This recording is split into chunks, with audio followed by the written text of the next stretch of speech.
নমস্কার বন্ধুরা, দেশ এবং দেশের বাইরে থেকে যারা আজকে আমার ভিডিওটি কন্টিনিউ করেছেন প্রত্যেককে gardener TRIPS with Kamal YouTube চ্যানেলে স্বাগতম। তো ফ্রেন্ডস, ছাদ বাগান করতে গিয়ে আমরা নানাবিধ কীটনাশক, ফাঙ্গিসাইড, নানা ফার্টিলাইজার ব্যবহার করে থাকি।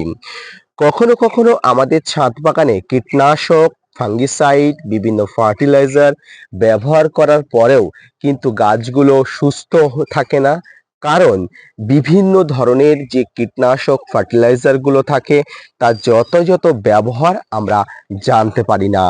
আর আজকের ভিডিওতে আলোচনা হবে ছাদ বাগানে গাছ ঝিমিয়ে পড়া, গাছের পাতা হলুদ বা ফ্যাকাশে হয়ে যাওয়া, গাছের পাতা কুঁকড়ে যাওয়ার সমস্যা, পাশাপাশি গাছের বৃদ্ধি ব্যাহত হয়ে গাছকে দুর্বল হয়ে যাওয়ার সমস্যা যদি আপনি ফেস করেন, এবং গাছের যে ফুলগুলো হচ্ছে দেখবেন এই ফুলগুলো ধীরে ধীরে ছোট হয়ে যাচ্ছে, এই ধরনের সমস্যা যদি দেখা যায় তাহলে আপনাকে এক বিশেষ ধরনের রাসায়নিক সার ব্যবহার করতে হবে।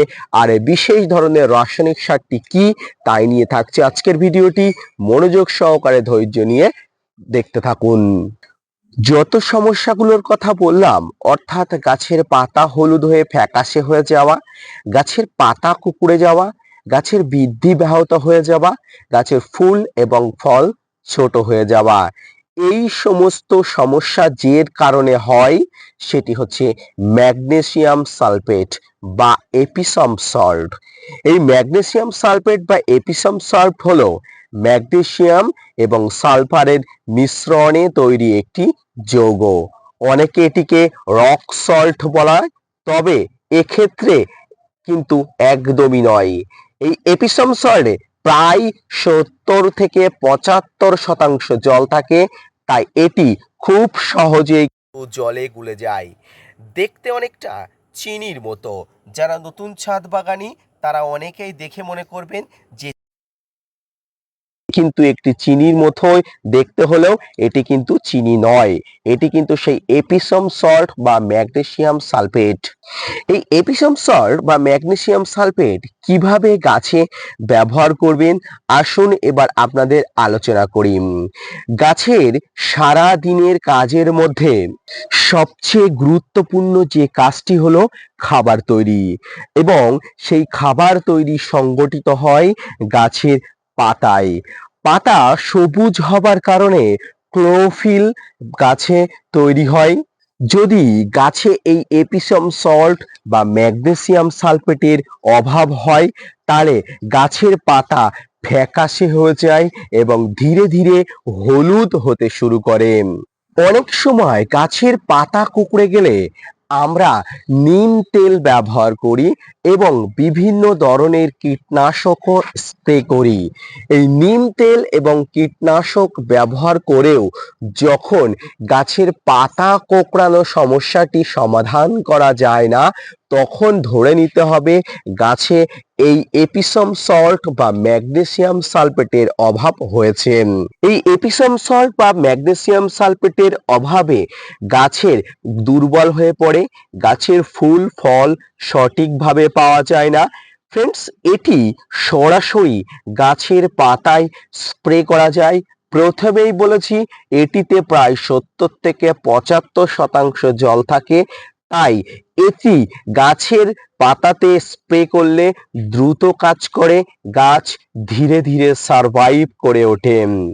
প্রায় 15 দিন অন্তর 1 লিটার জলে 1 চামচ এই এপিসম সল্ট নিয়মিত ব্যবহার করলে আপনার অসুস্থ গাছও খুব তাড়াতাড়ি সুস্থ হয়ে উঠবে।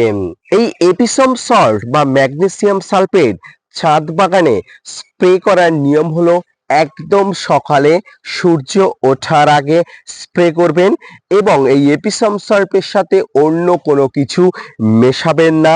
গাছের বৃদ্ধিকে ঠিক রাখতে গেলে এই এপিসম সল্ট আপনাকে মাসে কিন্তু 1 থেকে 2 বার ব্যবহার করতেই হবে।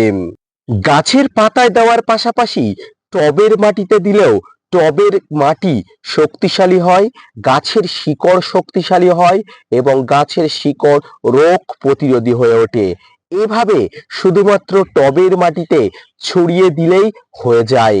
পারলে টবের মাটিগুলো একটু খুশিয়ে দিলে খুব তাড়াতাড়ি মাটির সঙ্গে অ্যাবজর্ব হয়ে যায়, এবং মাটি যদি নরম থেকে থাকে খুব দ্রুত মাটির সঙ্গে এটি মিশে যায়, কারণ এটি কিন্তু ওয়াটার সলিউবল অর্থাৎ জলে গোলা। তাই নরম মাটিতে পেলে সঙ্গে সঙ্গে কিন্তু মাটির সঙ্গে অ্যাবজর্ব হতে শুরু করে। নতুন চারা গাছ বসানো বা রিপোর্টিং করার ক্ষেত্রে এই এপিসম সল্ট কিন্তু অত্যন্ত কার্যকরী ভূমিকা গ্রহণ করে। কারণ নতুন চারা গাছ অনেক সময় বসালে গাছ ঝিমিয়ে পড়ে, অনেক সময় গাছকে রিপোর্টিং করলে গাছ কিন্তু ঝিমিয়ে পড়ে। সেক্ষেত্রে নতুন চারা গাছ বসালে কিন্তু এই এপিসম সল্ট বা ম্যাগনেসিয়াম সালফেট ব্যবহার করলে গাছের যে ঝিমুনি প্রবলেম অর্থাৎ গাছের যে স্ক্রেচ, সেই স্ক্রেচ থেকে কিন্তু গাছ খুব সহজেই বেরিয়ে আসতে পারে। এবার আমাদের মনে প্রশ্ন জাগে যে কোন কোন গাছে এগুলো দেওয়া যায় বা কোন কোন গাছে এগুলো দেওয়া যায় না। ফ্রেন্ডস, সমস্ত ফল এবং ফুল গাছে এগুলো দেওয়া যায়, তবে যে সবজিগুলো কাঁচা খাওয়া হয় যেমন বিভিন্ন ধরনের শাক, পুঁই শাক, পালং শাক, লাল শাক, এই ফল বা এই ফলগুলো বা এই সবজিগুলোতে আমরা না দিতে চেষ্টা করব, কারণ এগুলো আমরা কাঁচা খেয়ে থাকি। তাই কাঁচা খাওয়া ফল বা সবজিতে আমরা একদমই দেব না। পোকামাকড়ের হাত থেকে রক্ষা পাওয়ার জন্য কিন্তু এই এপিসম সল্ট বা ম্যাগনেসিয়াম সালফেট ব্যবহার করা হয়। অনেক সময় গাছের বৃদ্ধি ব্যাহত হয়ে যায়, গাছের ফলের আকৃতি বিকৃতি হয়ে যায়, একটা ফলের সাইজ যতটা পরিমাণ হওয়া দরকার ততটা পরিমাণ হয় না। এই ধরনের সমস্যা থেকে বার হবার জন্য, এই সব ধরনের সমস্যা ফেস করলে আপনাকে অবশ্যই টবের মাটিতে কিন্তু এপিসম সল্ট বা ম্যাগনেসিয়াম সালফেটের প্রয়োগ করতেই হবে। ছাদ বাগানে ম্যাগনেসিয়াম সালফেট বা এপিসম সল্টের ব্যবহার, কারণ এর ব্যবহার করতে কি কি প্রয়োজন হয়, কি কি লক্ষণ দেখে এপিসম সল্ট ব্যবহার করবেন, সবকিছু নিয়ে আজকের যে বিস্তারিত আলোচনা কেমন লাগলো জানাবেন। পাশাপাশি gardener tips with Kamal YouTube চ্যানেলকে সাপোর্ট করবেন। আপনাদের জন্য প্রতিনিয়ত তথ্য নিয়ে ভিডিও বানাই। আপনারা যদি মোটিভেট করেন, ভিডিও বানাতে আগ্রহী হই এবং নতুন নতুন ভিডিও বানাতে উৎসাহী হই। দেখা হচ্ছে পরবর্তীতে নতুন কোনো ভিডিও নিয়ে, নতুন কোনো তথ্য নিয়ে। ততক্ষণ সুস্থ থাকুন, ভালো থাকুন। ধন্যবাদ।